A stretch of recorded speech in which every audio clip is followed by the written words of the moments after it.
नाज़रीन, प्रोग्राम सवालिया के साथ मैं हूं मंसूर अली खान। आपको खुशामदीद कहेंगे प्रोग्राम के अंदर।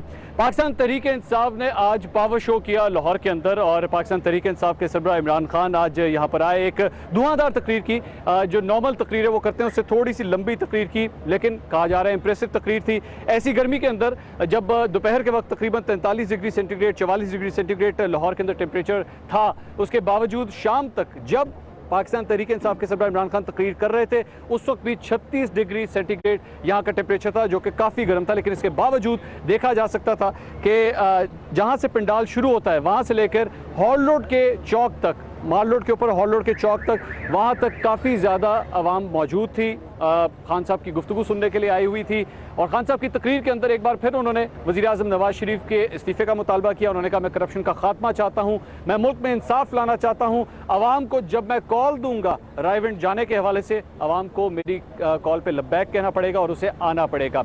क्या पाकिस्तान तहरीक इंसाफ की ये कॉल आवाम तक पहुँच पाई है? क्या पहले भी 30 अक्टूबर की तरह लाहौर के अंदर एक बहुत बड़ा जलसा हुआ, लेकिन उसके बाद जब इंतखाबात का रिजल्ट सामने आया तो वो कुछ और था? क्या आज का भी ये जलसा आगे जाके सपोर्टर को वोटर में कन्वर्ट करेगा या नहीं? इसी पे बात करेंगे। हमारे साथ 3 मुख्तलिफ ओहदेदार पाकिस्तान तहरीक इंसाफ के मौजूद हैं। फैसल जावेद खान साहब, जिनकी आवाज़ आप सुनते हैं, जो कि जलसों के अंदर एक गरमाने वाली स्पीचेस भी करते हैं और काफ़ी धुआंधार उनका लहजा है। शफकत महमूद साहब हमारे साथ मौजूद हैं, सीनियर रहनुमा है, पंजाब से प्रेसिडेंट के लिए इलेक्शन भी लड़ने वाले हैं और लाहौर के अंदर वाहिद पाकिस्तान तहरीक इंसाफ के MNA हैं। वलीद इकबाल साहब हमारे साथ मौजूद हैं, एक बार फिर लाहौर और पंजाब की पाकिस्तान तहरीक इंसाफ की सियासत के हवाले से एक अहम नाम। लाहौर के अंदर कितना बड़ा ये पावर शो था? सबसे पहले मेरे ख्याल में शफकत महमूद साहब सबसे सीनियर हैं, सबसे पहले उनसे पूछते हैं। शफकत साहब, कितने मार्क्स देंगे 10 में से आज? मेरा ख्याल है कि बहुत बड़ा जलसा था। जब फैसल ने कहा कि लाइटें दिखाएं तो आपने देखा कि हद नज़र तक लोगों ने दोबारा करेंगे।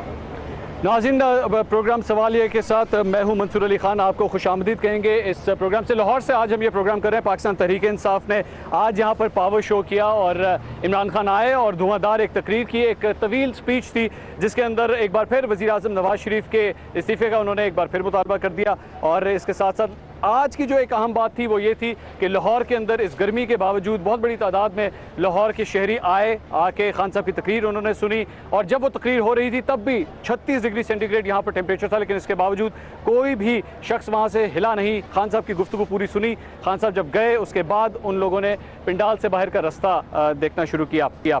लेकिन अहम बात यह है कि इससे पहले भी 30 अक्टूबर का जब जलसा लाहौर शहर के अंदर हुआ था तब भी आवाम की बहुत बड़ी तादाद यहाँ पर आई थी, लेकिन उसके बाद जब इलेक्शंस हुए तो वो सपोर्टर वोटर में कन्वर्ट नहीं हो सका। क्या अब लाहौर का यही सपोर्टर वोटर में कन्वर्ट होगा? ये सबसे अहम सवाल है। इसी पे मजीद बात करेंगे। फैसल इकबाल साहब हमारे साथ मौजूद हैं और वलीद इकबाल साहब, फैसल जावेद साहब और सादिया सुहेल साहिबा ने हमें ज्वाइन किया है। इसी पे हम बात करेंगे इनसे कि क्या सपोर्टर वोटर में बदलेगा या नहीं। आप बड़े धुआंधार तरीके से बोलते हैं कि सपोर्टर वोटर में बदलेगा या नहीं बदलेगा? बदलेगा। वो नून का और जुनून का जो मुकाबला है वो आगे हद तक अब किसने जीतना है? जिस तरह आपने नाम बदल दिया, सपोर्टर भी बदलेगा। लेकिन मैं आपको ये सब गर्मी का कसूर है। अभी तो आप ये देखें ये लोग निकले क्यों हैं। ये करप्शन के खिलाफ निकले हैं, ये नवाज शरीफ के खिलाफ निकले हैं, ये एहतसाब के लिए बाहर निकले हैं। ये बुनियादी चीज़ है। लोगों ने फैसला कर लिया, पाकिस्तानी अवाम ने, कि वो एहतसाब चाहते हैं। इस्लामाबाद में भी रिकॉर्ड पब्लिक निकली है और आज लाहौर में आपने देखा रिकॉर्ड पब्लिक निकली है। वज़ीर आज़म साहब में अगर थोड़ी सी भी हया हो, कंडीशंस अप्लाई, तो उनको इस्तीफ़ा दे देना चाहिए। पब्लिक उनके खिलाफ बाहर निकल आई है। इतनी पब्लिक, चाहे वो 50,000 भी क्यों ना हो, तो उसके ऊपर इस्तीफ़ा दे दे वज़ीर आज़म। नहीं, इस्तीफ़ा इस चीज़ पे दें जो पनामा ने बीमारी हुई उन्हें, पनामा बीमारी पे इस्तीफ़ा दें।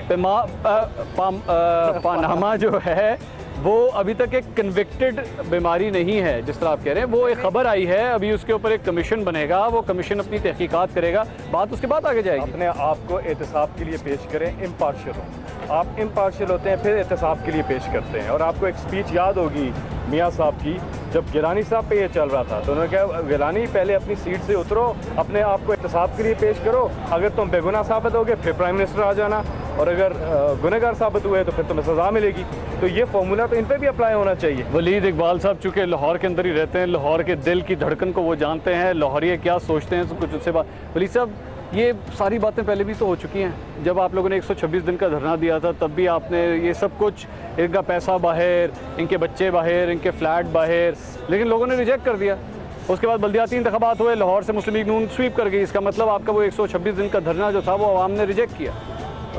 देखिए जी, लाहौरियों का दिल किस तरह धड़कता है उसका तो मैं ये अर्ज़ कर सकता हूँ कि आज, और बल्कि मैं आपके चैनल की वसातत से अपने तमाम कारकुनान का शुक्रिया भी अदा करना चाहता हूँ कि मैंने और मेरी टीम ने दावत दी भी थी उनको कि लाहौर के 10 नेशनल असम्बली के हल्कों में से गुलबर्ग में इकट्ठे हों, मेन बुलवार्ड पर, और वहाँ पे शफकत महमूद साहब ने भी हमको ज्वाइन किया। हमारा काफ़िला जिसमें सैकड़ों गाड़ियाँ, पोस्टर्स, सैकड़ों मोटर बाइक्स, पूरे 10 हल्कों से, वहाँ हमें 3 घंटे लगे वहाँ से यहाँ। और उस वक्त टेम्परेचर जब 4 बजे हम इकट्ठे हुए थे, दर्जा हरारत 44 या 45 डिग्री था। तो इससे एक तो जोश जज्बे का अंदाज़ा होता है, और फिर यहाँ पे जो क्राउड था उसको देख के ये जो तहरीक इंसाफ की 20 साल की स्ट्रगल की हमारी आइडियोलॉजी, हमारे नज़रिए के साथ जो अक्कासी उसकी हुई है और जिसके साथ हम आहंगी दिखाई है हमारे लाहौर के अवाम ने, वो 2 ख़ास बातें। नंबर 1 कि करप्शन को मिटाना है, नंबर 2 कि ताकतवर और कमज़ोर के लिए कानून एक तरह का हो, यानी कि वज़ीर आज़म के लिए कानून कुछ और है और एक आम शहरी के लिए कुछ और है। वलीद साहब, आप पाकिस्तान तहरीक इंसाफ पे काफ़ी हद तक तनकीद करते रहे हैं। आप उन लोगों में से शामिल हैं जो कि सेटअप से काफ़ी हद तक खुश नहीं थे। पिछले जो मैं आपके जो बयान पिछले साल की मैं बात कर रहा हूँ, लेकिन अब लगता है काफ़ी हद तक वो नाराज़गियाँ शायद दूर हो गई हैं। और वो जो इलेक्टेबल्स की एक सियासत थी, बार बार ये कहा जाता था इलेक्टेबल्स जो है वो छा चुके हैं पार्टी के अंदर, अब आपकी वो सारी कंप्लेंट ख़त्म? नहीं, मेरी कोई कंप्लेंट थी ही नहीं। एक्चुअली एक किसी मौके पे सितंबर 2015 में किसी की और की कंप्लेंट, कोई हमारे पार्टी के पुराने कोई साबिक हैं कारकुन अकबर बाबर साहब, उनकी कोई कंप्लेंट को मेरे नाम से मंसूब करके नशर कर दिया गया टीवी पे। मैंने उसकी उसी वक्त तरदीद कर दी थी। उसके अलावा कोई मुझे और फुटेज दिखाए हैं, कोई तकरीर, कोई मरासला, मैंने कभी कोई किसी किस्म की मुझे कंप्लेंट रही नहीं। और मुझे कोई कंप्लेंट हो तो मैं उसको इंटरनली सेटल करने के, और हमारे तो पार्टी में सिस्टम है जमहूरियत का, ये थोड़े से मुलतवी है, आम इंतखाब हुए क्योंकि ज़्यादा इंपॉर्टेंट चीज़ आ गई है हमारी पार्टी के अंदरूनी इंतखाब, मैं उसमें शरीक होकर अपनी पॉइंट को, और वो एक बार फिर डिले हो गए और आपकी पार्टी के वो अंदरूनी इंतखाबात जिन्होंने करवाने थे उन्होंने भी इस्तीफ़ा दे दिया। बहरहाल जी, अंदरूनी इंतखाब अभी भी एक इलेक्शन कमीशन है, हमें उन पर एतमाद है और हम तैयार हैं इलेक्शन के लिए जब भी वो हो। अभी फिलहाल हमारी हमारी प्रायोरिटी अभी ये जो बड़ी इंपॉर्टेंट पॉइंट, ये इसके ऊपर फैसल आप भी बताइएगा, ये बड़ी इंपॉर्टेंट बात है। ये कहते हैं कि भाई अभी आपकी पार्टी के अंदर इतनी दरारें हैं, आपके यहाँ पे एक चौधरी सरवर ग्रुप बना हुआ है, शफकत महमूद साहब ग्रुप बना हुआ है, और वो आपस में एक दूसरे के खिलाफ खुल्लम खुला बयान दे रहे हैं। और आप चाहते हैं तो मैं रिपीट कर देता हूँ ऑन एयर के उन्होंने क्या कुछ कहा, लेकिन मेरे ख्याल में अच्छा नहीं लगता क्योंकि वो सब कुछ हो चुका है। लेकिन उसके बाद वज़ीर आज़म के इस्तीफ़े तक इतना सवेर एक स्टांस दे देना, पहले अपनी पार्टी तो सीधी कर लें। अमेरिका में भी जब इलेक्शन होता है प्रेसिडेंट का, तो वो आपस में इलेक्शन जब कम्पीट कर रहे होते हैं उस वक्त अपनी अपनी कैंपेन चलाते हैं और फिर इकट्ठे काम भी करते हैं। आपके सामने हिलरी क्लिंटन के मिसाल, वो फिर इकट्ठे काम भी करते हैं। और जब पार्टी में इलेक्शन होगा तो कंपटीशन की फिजा तो होगी, और ये हुस्न है कंपटीशन होना और चीज़ है, कंपटीशन होना और चीज़ है, एक दूसरे पे इल्ज़ामात लगाना और चीज़ है। आप दोनों, मिसाल के तौर पे आप दोनों आपस में खड़े हैं, आप दोनों पॉलिसीज़ के ऊपर आपस में इख्तलाफ कर सकते हैं कि किस शख्स को कितना बड़ा ओहदा देना चाहिए, नहीं देना चाहिए, लेकिन जब आप ये कहें कि इनकी सियासत पैसे पे चलती है और वो आपके ऊपर ये इस किस्म के इल्ज़ाम लगाएं, तो ये इख्तलाफ बहुत ज़्यादा बड़ा है। देखिए मंसूर साहब, आप सवाल भी कर रहे हैं, साथ में बहुत लंबा जवाब भी दे रहे हैं। मैं ये कह रहा हूँ कि इस वक्त पार्टी के अंदर यूनिटी है, पार्टी में सब मुतहद है। आपको नज़र आ रहा है, आपने स्टेज देखना था, स्टेज देखिए आप, हमारी पार्टी यकजा है इस वक्त, और इस वक्त हमने मुकाबला करना है करप्शन का, और करप्शन को यहाँ से उठा के बाहर फेंकना है, और जो करप्ट हैं उनको सजाएं दिलवानी है, एहतसाब करवाना है। ये बड़ा इशू है। तहरीक इंसाफ के अंदर कोई दराड़े नहीं है इस वक्त, सब यकजा हैं, एक होके इमरान खान की क़यादत में मुकाबला कर रहे हैं। अच्छा, ये इस बार एक बार बात आ रही है कि भाई ये केस पाकिस्तान तहरीक इंसाफ का निस्बतन पिछले केस से, जो कि धांधली के हवाले से केस था, उससे ज़्यादा ये स्ट्रॉन्ग है, इसके ऊपर ज़्यादा एग्रेसिव स्टांस होना चाहिए था। लेकिन पाकिस्तान तहरीक इंसाफ अभी भी शायद वो जैसे कहते हैं ना, दूध का जला जो है वो छाछ भी फूक फूक के पीता है। ऐसा लग रहा है जैसे उस एक्सट्रीम एंड तक नहीं जा रही, इस्तीफे का मुतालबा कर रही है लेकिन धरने की कॉल नहीं दे रही। खान साहब भी बार बार अपनी तकरीर में कह रहे हैं हाँ धरना देंगे, रायविंड में जाएंगे, लेकिन जब मैं कॉल दूंगा। क्या बात है, किसी बात की हिचकिचाहट है, कुछ सेंस कर रहे हैं, क्या देखना चाह रहे हैं, आवाम का मूड कैसा है? नहीं जी, मैं इस पर वजाहत करता हूँ। और दूसरी एक और बात, आपका पिछला एक सवाल जो था कि 126 दिन का हमने धरना दिया, तो क्या बात उसकी भी कंपेयर कर रहे हैं ना, और उसके बाद अवाम ने हमारे खिलाफ फैसला दिया। ऐसा नहीं हुआ था। एक जुडिशल कमीशन बनी थी जिसका फैसला हमारे हक में नहीं हुआ, लेकिन उस जुडिशल कमीशन ने अपना 3 पॉइंट्स पर फैसला देने से पहले इस बात का वाज़ेह तज़किरा किया है कि तहरीक इंसाफ जस्टिफाइड थी अपना ये मुतालबा करने में, अपना ये एहतजाज करने में और एक कमीशन बनवाने में। ठीक है। बहरहाल उसमें जो कुछ आपने जो एक मुहावरा इस्तेमाल किया वो दूध का जला वाला, बात ये है कि उसमें कुछ कमीशन ने भी एक काफ़ी महल उजलत में एक सारी कार्रवाई की, और दूसरा ये कि सारा बोझ जो था साबित करने का, बर्डन ऑफ प्रूफ जिसको कानूनी ज़बान में कहते हैं, वो तरीके इंसाफ पर डाल दिया। हालांकि हमने उस ऑर्डिनेंस में वाज़े तौर पे इतने इख्तियारात दिलवाए थे उस कमीशन को, वो FIA को कॉल कर सकती थी, ISI को कॉल कर सकती थी, IB को कॉल कर सकती थी, नादरा को कॉल कर सकती थी, FBR को, सारे इख्तियारात, उन्होंने कोई इख्तियार इस्तेमाल सब एक बात बताएं, ये जो आप बात के कहते हैं, एक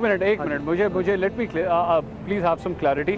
जब आप ये बात कहते हैं कि जी क्योंकि हमने ये डिमांड की है इसलिए हर सिक्योरिटी एजेंसी को बुला लें, वो बस जो आपकी डिमांड है उसको पूरा करें, एक प्रोसेस है, अगर रिगिंग का प्रोसेस है, जुडिशल कमीशन अगर उस पर बनता है उनको काम करने दें। पानामा लीक्स का अगर मामला है तो आप लोग मिसाल के तौर पे TORs के ऊपर आप लोग एतराज़ करते हैं कि TORs जो हैं वो आप लोगों की मर्जी से नहीं बने, उसके अंदर ये बात साफ साफ कहा गया जुडिशल कमीशन अगर ये फैसला करता है कि किसी फॉरेन कंपनी से, फॉरेंसिक कंपनी से इन्वेस्टिगेशन करवानी है तो वो करवा सकती है, तो फिर लड़ाई किस बात की? हाँ जी, मैं ये अर्ज़ कर रहा हूँ कि उस पिछली कमीशन ने ये किया, हालांकि साबित करने का बोझ किस पे है, वो ऑर्डिनेंस जो खास बना था वो खामोश था उस पर। कमीशन ने माकूल समझा कि वो हमारे पे सारा बोझ डाल दें, क्योंकि जी PTI ने वो वायदा किया गवर्नमेंट से, PTI पे बोझ है। हालांकि हफीज़ पिराजा साहब ने भी इसके खिलाफ आर्ग्यू किया, एतजाज़ एहसन साहब ने भी इसके खिलाफ आर्ग्यू किया इस केस में।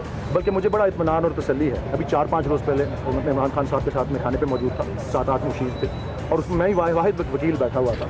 तो ये TORs के हवाले से कोई बात हुई तो उन्होंने ये कुछ मशवरा मांगा कि जी मैं तकरीर में, एक TOR तो बड़ी टेक्निकल सी कानूनी चीज़ होती है, आसान बात जो समझाने वाली मैं तकरीर में कर सकता हूँ, TORs के हवाले से वो कुछ बताएं।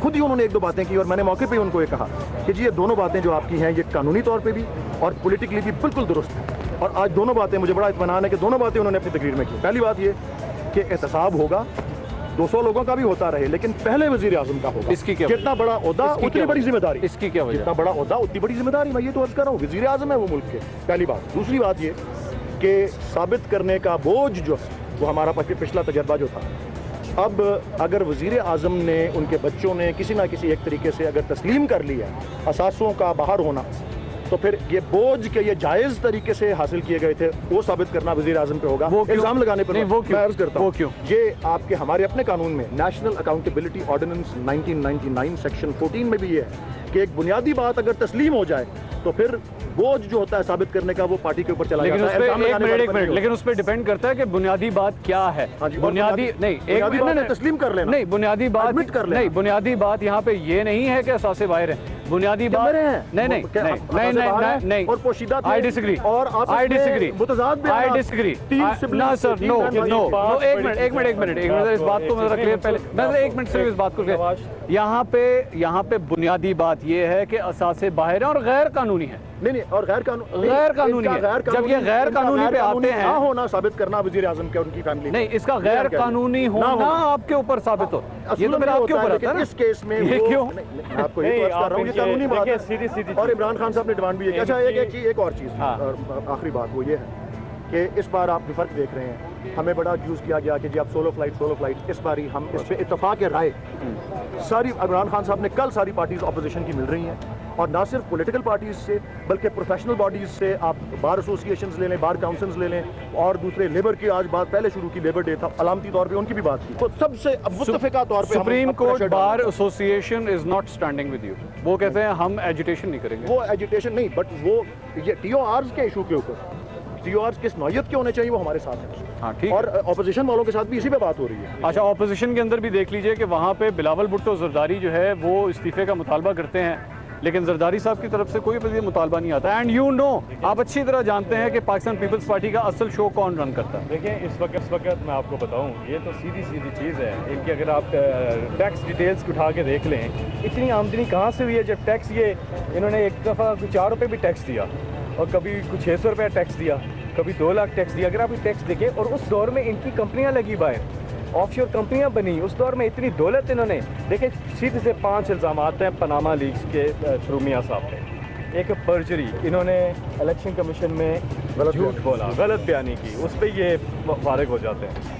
नंबर 2, इन्होंने assets, hiding of assets. Number 3, इन्होंने मनी लॉन्ड्रिंग की। नंबर 4, इन्होंने करप्शन की और टैक्स एवेजन। ये इतने बड़े इल्जामात हैं और कहें जी प्राइम मिनिस्टर कुछ ना करे और दूसरों पे शुरू हो जाए, ये गलत है। नहीं, ये जो दूसरी वाली बात है ना, नहीं ये तो मैं has to start from the top. मैं जब प्राइम मिनिस्टर करप्ट होगा, नीचे सब करप्ट होंगे। आपको ऊपर ईमानदार, ऊपर आपको ये अवाम निकल चुकी है।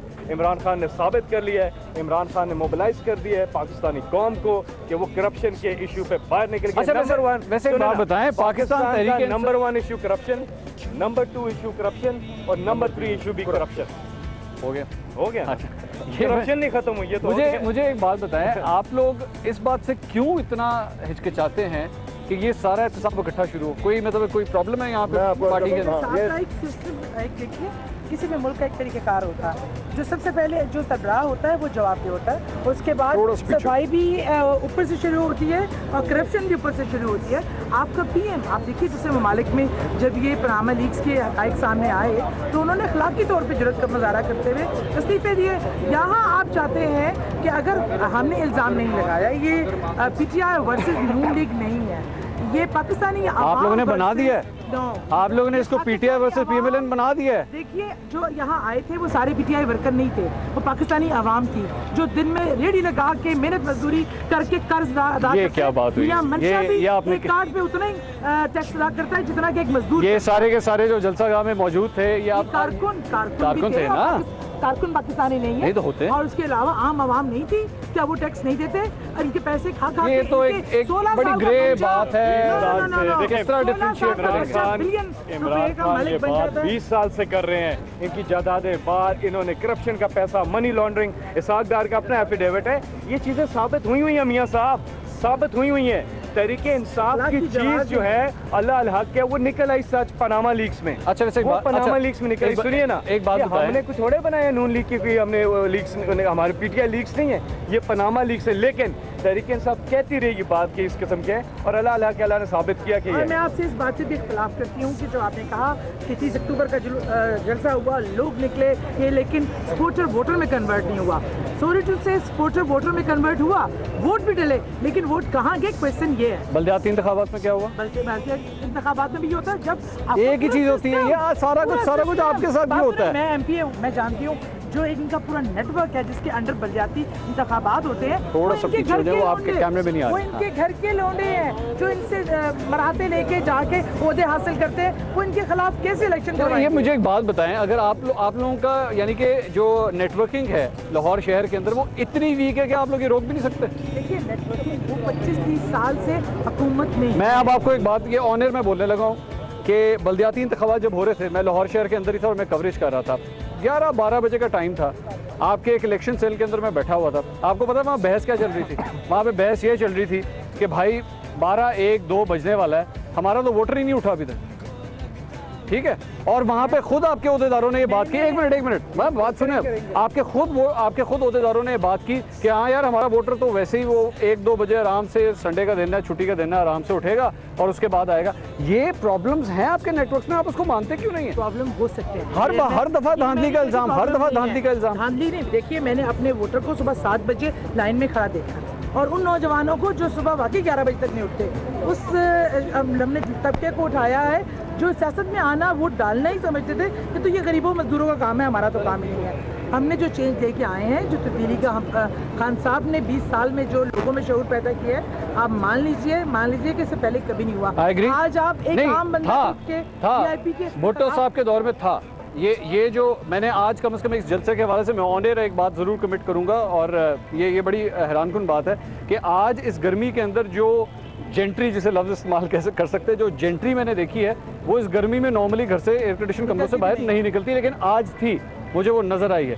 लेकिन अगेन जिस दिन इलेक्शन डलता है उस पर हर बात की अपनी वीकनेस का इल्ज़ाम जो है वो धांधली पे मत डालिए, मान लीजिए कोई अपनी भी कमजोरी है। मंसूर जी सीधा है, हमने क्या कहा कि 4 हल्के, वो चारों में धांधली निकल आई। चार हमने नहीं, 4 हल्के। मंसूर जी साथ सुने, नेशनल असेंबली के अंदर कितनी सीटें? भाई मेरी बात सुने, नेशनल असेंबली के अंदर कितनी सीटें? 21 पार्टीज ने कहा, 21 सियासी पार्टियों ने कहा धांधली। आप मुझे बताएं, कैमरे में देख के बताएं, बड़े साफ और शफाफ इलेक्शन होते हैं पाकिस्तान में, और इलेक्शन के निज़ाम को तब्दीली नहीं करना चाहिए, इसी तरह चलना चाहिए। कह सकते हैं आप हमारे यहाँ इलेक्शन का फरसूदा निज़ाम 20 करोड़ का 20 करोड़ का आपका मुल्क है, 20 करोड़ का आपका मुल्क है, 20 करोड़ का आपका मुल्क है, साथ आपका पड़ोसी मुल्क 1 अरब की आबादी है, इंडिया की बात कर रहा हूँ मैं। वहाँ पे जब इलेक्शन होते हैं वहाँ पे भी कंप्लेंट्स आती हैं धांधली की, नहीं आती क्या? पूरे 1 अरब की जो आबादी है उसमें से धांधली की कंप्लेंट्स आती हैं। वो क्या करते हैं? वो वहाँ पे क्या वहाँ पे धरना दे देते हैं? मैं आपको थोड़ी तसल्ली देता हूँ। अब तीनों एक पार्टी के बंदे खड़े हैं, तो थोड़ा सा मैं आपको पीछे भी सारे आप ही की हैं। मुख्तलिफ सी बात मैं ये तस्लीम करता हूँ कि हमारे लिए एक चैलेंज है, हमारे लिए एक इम्तिहान है कि जिस कसरत से आवाम हमारे जलसों पे आती है उतने वोट बैलेट बक्सों से भी निकलें। और मैं सबको जो आए हैं आज, मैं आपके कैमरेज को मुखातिब करके आपके व्यूअर्स को, आपको सबको दावत देता हूं कि प्लीज़ आप जलसों पे आते हैं, आप भरपूर तरीके से अपना पोलिंग स्टेशन पे भी इलेक्शन डे वाले और दिन भी हम इंशाल्लाह लाहौर से शुरू करेंगे। मैं ये आपको वादा कर रहा हूँ। क्या लाहौर से शुरू करेंगे, दिखाना आपको कि किस तरह ये जो कहते हैं ना हमारे किला है, अभी एक सीट मिली थी यहाँ पे, अब देख लीजिए यहाँ पे ये देखें ये अवाम की कितनी बड़ी तादाद, सुने अवाम की कितनी बड़ी तादाद मौजूद है यहाँ पे। ज्यादातर लोगों से आप बैठ के बात करें, वो कहते हैं हम मेट्रो के अंदर सफर करते हैं बड़ा मजा आता है, एयर कंडीशन चलता है, वो कहते हैं हमें एयर कंडीशन में मजा आता है। और आप देखें, ये अभी एक बात हुई, मैं आपको बताता हूँ। ये जो बात है ना कि ग्रांड टैक्स जो देते हैं सबको पता है, और टैक्स देता कौन है ये भी थोड़ा सा आप सोचें ना, आपके व्यूअर्स भी सोचें। टैक्स गरीब आदमी देता है हमारे मुल्क में, वो भला कौन? जब वो एक रेडी वाला, एक दुकान वाला जब दिन के 1000-700 रुपए कमाता है, घर जाता है 400-300 रुपए टैक्स में चले जाते हैं। साबुन खरीदता है टैक्स देता है, माचिस खरीदता है टैक्स देता है, और दाल खरीदता है, और घी खरीदता है, तेल खरीदता है, टैक्स देता है। सिम में बैलेंस डलवाता है तो 100 बैलेंस डलवाया, 65 रुपए का जो मैसेज आता है 35 रुपए टैक्स में जाता है। और इमरान खान जब वजीर आजम बन जाएंगे तो 100 रुपए का जब वो कार्ड डलवाएगा तो 65 नहीं आएंगे। ये अर्ज कर रहा हूँ क्या कितने आएंगे बताएं, आप बताएं कितने आएंगे? गरीब मुल्क है कि अमीर लोगों का बोझ भी गरीबों ने उठाया। सरकार मुझे सिर्फ ये बता दीजिए, लोग सुन रहे हैं 100 का कार्ड लेंगे तो 65 आएंगे या 75 आएंगे बताएं? ये उस वक्त की जो पोजीशन होगी आपने क्रिटिसाइज कर दिया आपने। 65 आए या 75 आए, ये होगा कि जितना टैक्स गरीब दे रहे हैं ना उससे ज्यादा टैक्स अमीर देंगे, ये पहली बात होगा। ये अभी नहीं हो रहा, ये अभी नहीं हो रहा। ये एक बड़ी आप जनरल स्टेटमेंट दे देते हैं कि जी गरीब जितना दे रहा है उतना आपको, हाउ डू यू नो कि अमीर नहीं दे रहा है? आप किताब ले लेना, एफबीआई से आपने स्टैटिस्टिक्स देखी है कि इनडायरेक्ट तरीन साहब से भी ले, ये इनडायरेक्ट उनको पता कितना टैक्स दिया, वो कुछ 6-7 करोड़ रुपए टैक्स देते हैं वो साल का, आपको पता है? हाईएस्ट टैक्स पेयर है पूरी पार्लियामेंट में। अच्छा, उन पे इल्जाम आप जो मर्जी लगाएं, लेकिन ये बात तस्लीम करें, आप देखें उनके इल्जाम सिर्फ सबूत के साथ लगता है। के गोशवारे देखें कि टैक्स उन्होंने और उनकी कंपनीज ने कितना दिया, करोड़ों रुपए में टैक्स दिया उन्होंने। मैं तो सिर्फ ये अर्ज कर रहा हूँ कि असल जिनके ऊपर टैक्स का बोझ, जो हमारे सारे टैक्सेस जो हैं वो इनडायरेक्ट, ये जो आपकी रोज़मर्रा की अशिया के ऊपर लगे लगाए आते हैं, वो उसका बोझ गरीब आदमी पे कहीं ज़्यादा पड़ता है अमीर लोगों से। और जो डायरेक्ट टैक्सेस हैं अमीर लोग जब तरह की डिवाइसेस बना के वो उसको अवॉइड करते हैं। पता है बात क्या है, पाकिस्तान पीपल्स पार्टी भी जो अपोजिशन में होती थी ना, मैं 90s की सियासत की बात करूँ, एग्जैक्टली यही उनकी टोन्स होती थी। ये गरीबों का खून चूस रहे हैं, ये इनका भूखा मार रहे हैं, टैक्सेस सारे इनके ऊपर डाल दिए, पेट्रोल महंगा कर दिया, जबकि आप लोग अच्छी तरह जानते हैं कि पेट्रोल की प्राइसेस इंटरनेशनल ऑयल प्राइसेस के साथ कनेक्टेड हैं। लेकिन लोगों को फिर भी आप लोग ये बात बताते हैं कि नहीं जी ऑयल प्राइसेस जो हैं वो इन्होंने बढ़ाई। जब कम होती है तो क्रेडिट दें, फिर उसको वो भी नवाज हुकूमत को क्रेडिट दें। करप्ट को करप्ट ना कहें तो जामा मस्जिद का इमाम कहें। हम क्या कहें इनको? ये करप्ट लोग हैं, करप्ट हुकूमतें हैं। और अगर आप ये बात कर रहे हैं टैक्स नेट जो है ना उसको बढ़ाना है, टैक्स को नहीं बढ़ाना। दूसरी चीज़ इनडायरेक्ट टैक्सेस कम करने हैं, हमारी इकोनॉमिक पॉलिसी का एजेंडा है। मोबाइल कार्ड पे आप रुक गए, मोबाइल कार्ड पे इतना टैक्स नहीं होगा, लेकिन आजकल एक नया चैप्टर खुला हुआ है पनामा लीक्स, उस पर बात करें। पहली बार पाकिस्तानी कौम को मौका मिला है, इतना ज़बरदस्त मौका मिला है कि करप्शन को हमेशा के लिए इस मुल्क से उड़ा के। कुछ तज्जियाकार ये कह रहे हैं कि पनामा लीक्स के मामले पे इतने ज़्यादा जिस तरह वो टिपिकल पंजाबी का लफ्ज़ है नहीं, गुंजल पै गए हैं, वो इतने गुंजल पड़ गए हैं कि वो उसको ट्रेस करना इतना मुश्किल है। कहाँ जाएंगे 90s के अंदर, कौन सी कंपनी थी, किस तरह पैसे बाहर गए। ये टीओआर और कमीशन की बनावट इसीलिए तो अहम है कि ये मुअस्सर हो सकता है। अब दुनिया भर में देखिए, मैं आपको अर्ज कर दूं, दुनिया भर में ट्रेंड किसी और तरफ जा रहा है। इधर कुछ फिसल के निकल भी जाए जिस तरह निकलते रहे, दुनिया में जमीन तंग हो जाएगी इनके लिए। करप्शन के खिलाफ अब लहर चल पड़ी है दुनिया भर में। अच्छा, वैसे आपसे ये टीओआर के हवाले से मैं सिर्फ एक बात जानना चाहूँगा। मैं अगर आपसे जानना चाहूँ, मुझे अभी तक ये नहीं समझ आई कि पाकिस्तान तहरीक इंसाफ के अगर मैं 4 या 5 पूछूं पॉइंट्स क्या हैं, TORs क्या हैं, तो वो क्या है TORs? दो तो बता दिए हैं आज ना। अच्छा। एक ये कि 200 लोगों का एहतसाब अगर आप किसी ऑर्डिनेंस या किसी SRO में डाल दें जो अभी TOR में है, 200 है या 400 हैं, जितने भी हैं, और 50 साल ये चलता रहेगा, फैसला नहीं होगा। मैं ये बता रहा हूँ कितनी कमीशनें बनी हैं अभी, पहली तो ये बात है। इसलिए 200 लोगों का करें, लेकिन पहले वज़ीर आज़म, ये एक TOR का पहला हिस्सा। दूसरा कि अब क्योंकि ये तस्लीम हो चुका है कि असासे बाहर इन्होंने बनाए हुए हैं, तो साबित करना इसका बोझ कि ये गैर कानूनी अमलाक से नहीं है, गैर कानूनी आमदन से नहीं है, वो प्राइम मिनिस्टर और उनकी फैमिली पे आता है। वलीद इकबाल साहब, और कल पूरा TOR हम लेके जा रहे हैं अपोजिशन के पास।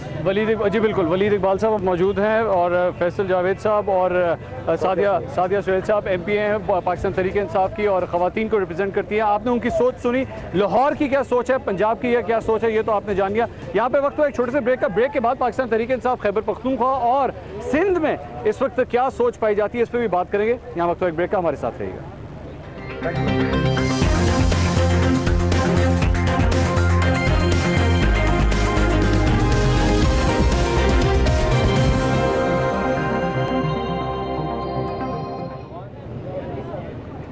नाज़रीन, प्रोग्राम सवाल ये में आपको एक बार फिर खुश आमदीद कहेंगे। Welcome back after the break. हम चेयरिंग क्रॉस लाहौर में मौजूद हैं। आप मेरे बैकग्राउंड पे देख सकते हैं पाकिस्तान तहरीक इंसाफ के सरबराह इमरान खान की तस्वीर भी यहाँ पे मौजूद है। पाकिस्तान तहरीक इंसाफ ने लाहौर में जो आज शो किया वो तो था ही, लेकिन पाकिस्तान तहरीक इंसाफ की हुकूमत खैबर पख्तूनख्वा में है, वहाँ से भी इनके लीडर्स आए और सुबह सिंध से भी, जहाँ पे भी पाकिस्तान तहरीक इंसाफ की छोटी सी बेशक नुमाइंदगी है सिंध असम्बली के अंदर, लेकिन वहाँ से भी चंद अफराद यहाँ पे आए, उनके नुमाइंदे वहाँ से भी मौजूद थे। नाज बलोच साहिबा इस वक्त मेरे साथ मौजूद हैं, पाकिस्तान तहरीक इंसाफ की कराची से ताल्लुक़ रखती हैं, एक रिप्रेजेंटेटिव है, वो भी मौजूद हैं। शेरियार आफरीदी साहब वो भी हमारे साथ मौजूद हैं, वो सबसे स्ट्रॉन्ग जो उनकी कंस्टिट्यूंसी है खैबर पख्तूनख्वा, वहाँ से ताल्लुक़ रखते हैं। आप दोनों को खुशामदीद कहेंगे प्रोग्राम में। सबसे पहले ये बताइए कि रेजिग्नेशन की कॉल दी हुई है खान साहब ने, कराची क्या कह रहा है?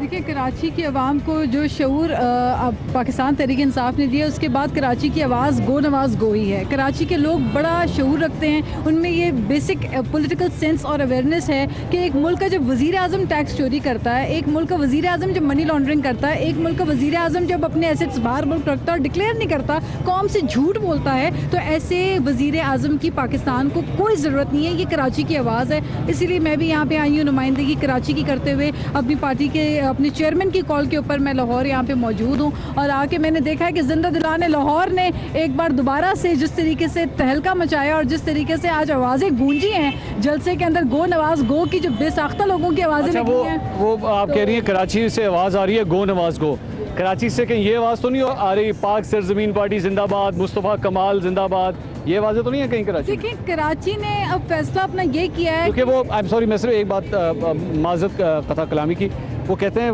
मुस्तफ़ा कमाल साहब पहले पतंगे काट रहे थे, अब विकटें गिराना शुरू कर दी। नहीं, देखिए, पाकिस्तान तहरीक इंसाफ की जो आइडियोलॉजी है, आइडियोलॉजी तो सारी पार्टीज़ की अच्छी होती है, लेकिन जो लीडरशिप है, हमारी लीडरशिप यूनिटी की बात करती है और एक नेशनल लीडरशिप है जो इमरान खान का खासा है, जो उनकी शख्सियत का एक खासा है, करिश्मा है, उसके अंदर ये भी एक एडिशन है, फ्लेवर है उसके अंदर इस चीज़ का कि जी वो एक नेशनल हीरो है। He is a national hero. वो चारों सूबों की बात करते हैं, चारों सूबों को लेकर निकलते हैं और सब। देखिए, मैं नहीं कहती मुस्तफ़ा कमाल की भी एक पॉलिटिकल पार्टी है, उनका जमहूरी हक है, वो पार्टी बिल्कुल रख सकते हैं, कोई किसी भी अपनी पार्टी खोल सकते हैं, इस्टेब्लिश कर सकते हैं, उसको चला सकते हैं, लेकिन जो उनकी बुनियाद रही है पिछले कितने सालों से, वो एक ऐसी सियासी जमात से बुनियाद रही है जिसने हमेशा लसानियत की बुनियाद के ऊपर सियासत की है। आई विश एंड प्रे कि पाकिस्तान में तमाम सियासी जमातें इमरान खान को फॉलो करती हैं। लेकिन क्या वजह है कि पाकिस्तान तहरीक इंसाफ की वो इनकरेजमेंट, वो इंटरेस्ट कराची और सिंध में नज़र नहीं आता जो हमें पंजाब में नजर आता है? खान साहब का क्या सीटों का चक्कर है, सीटें ज़्यादा हैं पंजाब के अंदर इस वजह से, या नून लीग का बेस बेसिकली पंजाब है, यहाँ पे हिट करना है? देखिए, जिन सियासी जमातों की लीडरशिप सिंध बेस्ड होती है तो उनकी आवाज़ें सिंध में ज़्यादा गूंज रही होती हैं, जो पंजाब बेस्ड होती हैं उनकी पंजाब में ज़्यादा आवाज़ आती है, लेकिन खान साहब की आवाज़ कराची में भी आती है, खैबर पख्तूनख्वा में से भी। मैं खैबर पख्तूनख्वा पे भी ज़रा पूछ लूँ, शेरिया आफरीदी साहब, ये करप्शन के हवाले से ये मुहिम आप लोगों ने शुरू की, वो शाह महमूद कुरैशी साहब अंदरून सिंध का सारा उन्होंने एक राउंड लगाया, एहतसाब कमीशन का DG ये कहता है मेरे पे प्रेशर है हुकूमत का और उसकी वजह से रिज़ाइन कर देता है। करप्शन के खिलाफ मुहिम डेंट नहीं हो जाती उसकी वजह से? बिस्मिल्लाहिर्रहमानिर्रहीम, सबसे पहले आपका शुक्रिया।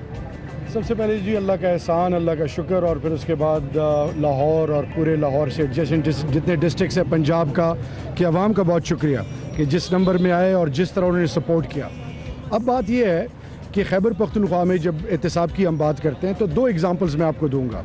पहली एग्जांपल ये कि हमने अपने सिटिंग मिनिस्टर कि जब बात आई किसी ने उसको डिफेंड करने की कोशिश नहीं की।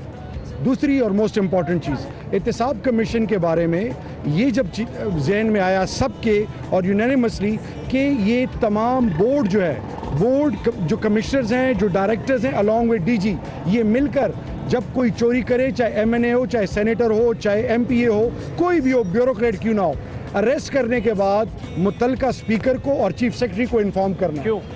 उसकी सबसे बड़ी वजह क्योंकि अगर आपने देखा हो एहतसाब कमीशन में जब एक सेनेटर एएनपी के खिलाफ जब एक्शन लिया गया तो इस्लामाबाद में और नैब ने उनके साथ कोऑपरेट करने से इनकार कर दिया।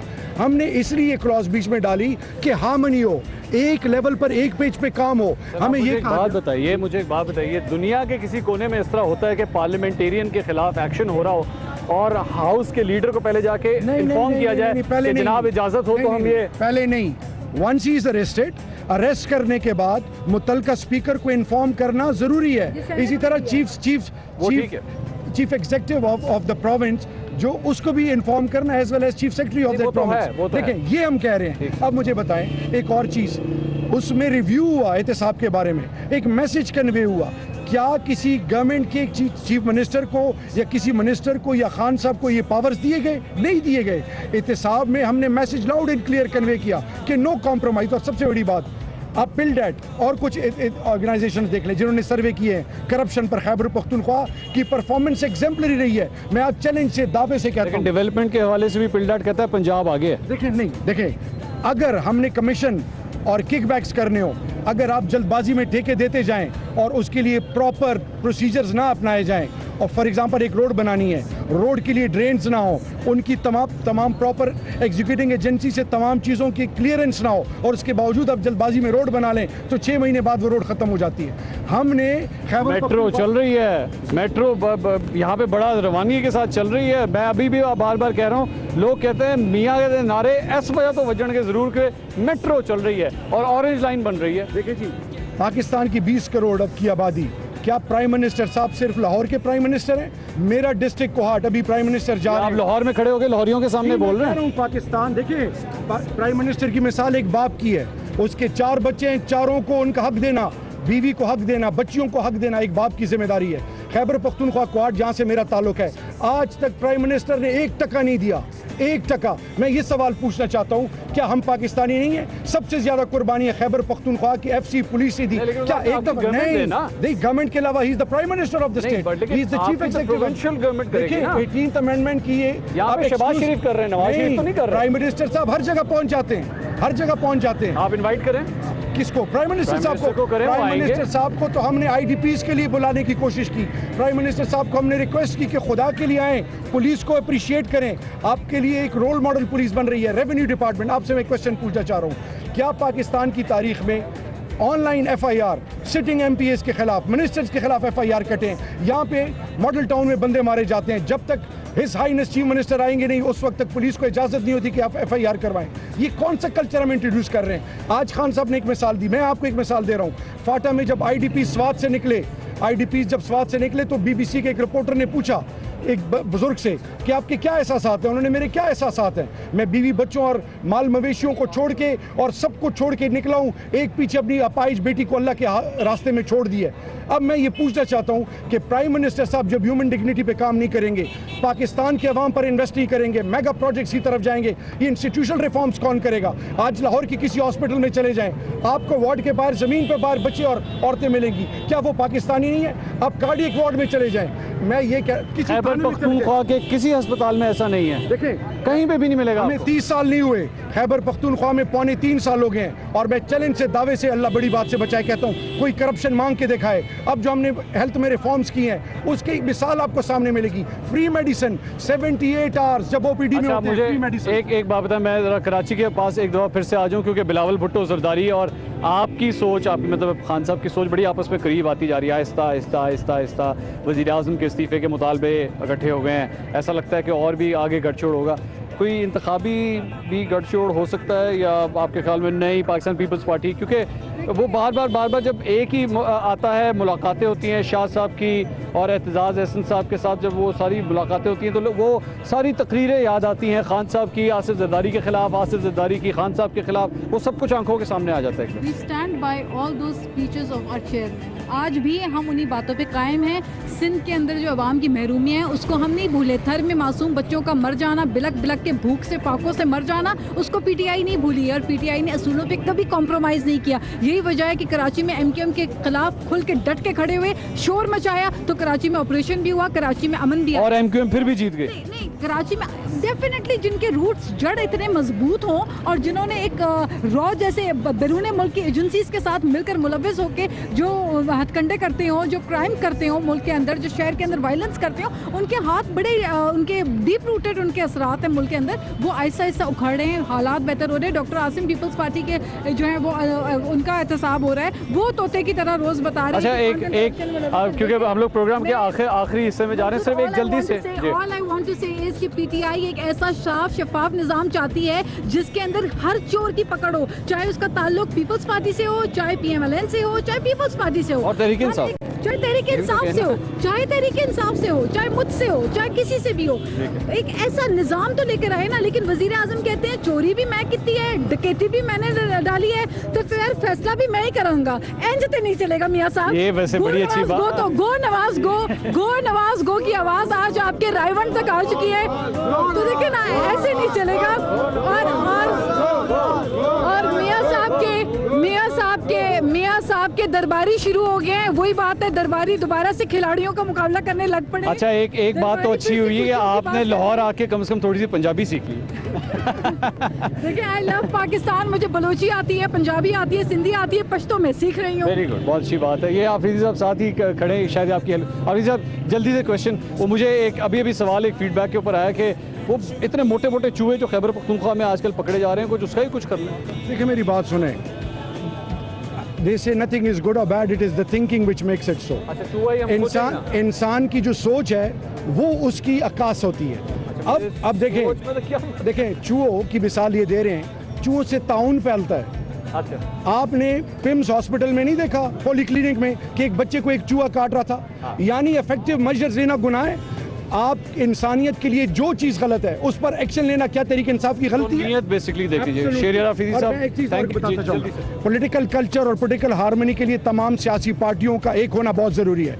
और एक और चीज़, पाकिस्तान का मुस्तकबिल अगर पार्लिमानी फॉर्म ऑफ गवर्नमेंट रहना है तो तमाम सियासी पार्टियों को डिलीवर करना होगा। और सबसे बड़ी आपने चीज़ कि पीपल्स पार्टी ने आज करप्शन के खिलाफ जो आवाज़ उठाई है, ये पॉजिटिव इनिशिएटिव है, इसको इनकरेज करना चाहिए। आपको अभी से ऑन एयर एक अपने प्रोग्राम के लिए इनवाइट कर देता हूँ। ये जो आपने कहा है ना, तमाम पॉलिटिकल पार्टीज में हार्मनी होना बहुत ज़रूरी है। काश आपने धरने में भी उस वक्त सोचा होता, लेकिन करेंगे, इस पर प्रोग्राम करेंगे, मैं और आप बैठ के डिटेल से बैठ के बात करें। शेरिया आफरीदी साहब बहुत शुक्रिया, नाज बलोच साहबा आपका बहुत शुक्रिया। पाकिस्तान तहरीक इंसाफ के रहनुमाओं की गुफ्तगू आज आपने इस प्रोग्राम के अंदर सुनी, वो अभी भी इसी बात पर वसर है कि वज़ीर आज़म नवाज शरीफ को घर जाना चाहिए, गो नवाज गो।